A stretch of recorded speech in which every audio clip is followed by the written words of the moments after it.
Hi hello friends అందరికీ నమస్కారం. ఈరోజు ఈ వీడియోలో ఏపీ రాష్ట్ర వ్యాప్తంగా జూన్ నెలలో వీరికి మాత్రమే పెన్షన్ అనేది 4,000 రూపాయల నుండి 15,000 రూపాయల వరకు ఇవ్వడం జరుగుతుంది.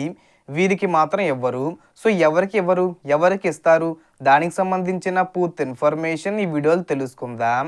వీడియోని ఎక్కడ కూడా స్కిప్ చేయకండి ఫ్రెండ్స్, అండ్ కూడా చూడండి. వీడియో స్టార్ట్ చేసే ముందు మీకు ఒక small request friends.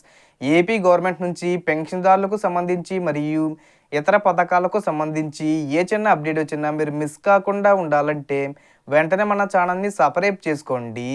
And subscribe చేసుకున్న వాళ్ళందరూ కూడా సబ్స్క్రైబ్ బటన్ పక్కన ఉన్న గంట సింబల్లో ఆల్ అని పెట్టుకోవడం మర్చిపోకండి ఫ్రెండ్స్. ఇలా పెట్టుకోవడం వల్ల నేను పెట్టే ప్రతి ఒక్క వీడియో మీరు నోటిఫికేషన్ రూపంలో పొందగలరు. అండ్ వీడియో మీద నచ్చితే లైక్ చేయండి ఫ్రెండ్స్. సో ఏమాత్రం లేట్ చేయకుండా వీడియోలోకి వెళ్ళిపోద్దాం. సో మన యొక్క ఏపీ రాష్ట్ర వ్యాప్తంగా పెన్షన్దారులు ఎవరైతే ఉన్నారో వీళ్ళందరికీ సంబంధించి ఏపీ ప్రభుత్వం జూన్ 1వ తేదీన 4,000 రూపాయల నుండి 15,000 రూపాయల వరకు పెన్షన్ వీరికి మాత్రమే ఇవ్వబోతున్నారు. వీరికి మాత్రం పెన్షన్ ఇవ్వరు.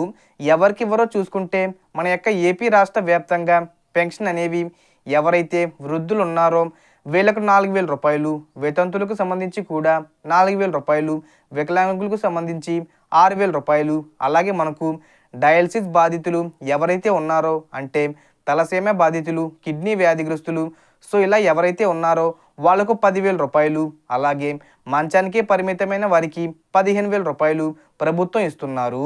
సో వీరిలో కొంతమందికి కోత విధించారు. ఏపీ రాష్ట్ర వ్యాప్తంగా గత ప్రభుత్వంలో చాలామంది వికలాంగత్వం లేకపోయినా కానీ వారు అప్పట్లో లంచాలు ఇచ్చి అధికారుల చేత సదరం ఫేక్ సర్టిఫికెట్లు తీసుకొచ్చి పెన్షన్లకు సంబంధించి అప్లై చేసుకొని పెన్షన్లు పొందుతున్నట్లుగా మన యొక్క ఏపీ ప్రభుత్వం గుర్తించింది. సో దీనికి సంబంధించి పలుమార్లు సర్వే అనేది చేశారు. ఈ విధంగా సర్వేలో అర్హులు కారని చెప్పి ఎవరినైతే గుర్తించారో వీళ్ళందరికీ సంబంధించి పెన్షన్ అనేవి కట్ చేశారు. ఇక వీరికి మాత్రం జూన్ నెల నుంచి పెన్షన్స్ అయితే రావు.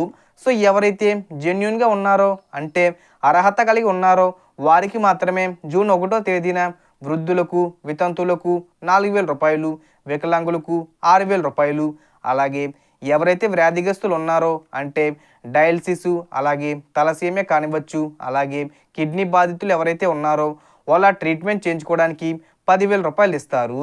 అలాగే నెక్స్ట్ వచ్చేసి మంచానికే పరిమితమైన వారికి అంటే లేవలేని స్థితిలో ఉంటారో అంటే కోమాలోకి వెళ్ళిపోవడం లేక కాళ్ళు చేతులు పనిచేయకపోవడం ఇలాంటి వాళ్ళందరికీ సంబంధించి 15,000 రూపాయలు ప్రభుత్వం జూన్ 1వ తేదీన అర్హత ఉన్న ప్రతి ఒక్కరికి అందిస్తారు.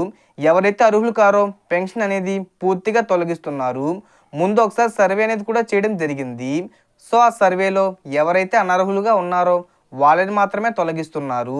సో దీనికి సంబంధించి ఏ చిన్న ఇన్ఫర్మేషన్ వచ్చినా నేను వీడియో చేసి పోస్ట్ చేస్తాను. ఆ యొక్క అప్డేట్స్ మీరు మిస్ కాకుండా ఉండాలంటే వెంటనే మన ఛానల్ని సబ్స్క్రైబ్ చేసుకోండి. So total information the friends. మీకు ఈ వీడియో నచ్చితే లైక్ చేయండి, షేర్ చేయండి అండ్ సబ్స్క్రైబ్ చేసుకోండి. Thanks for watching.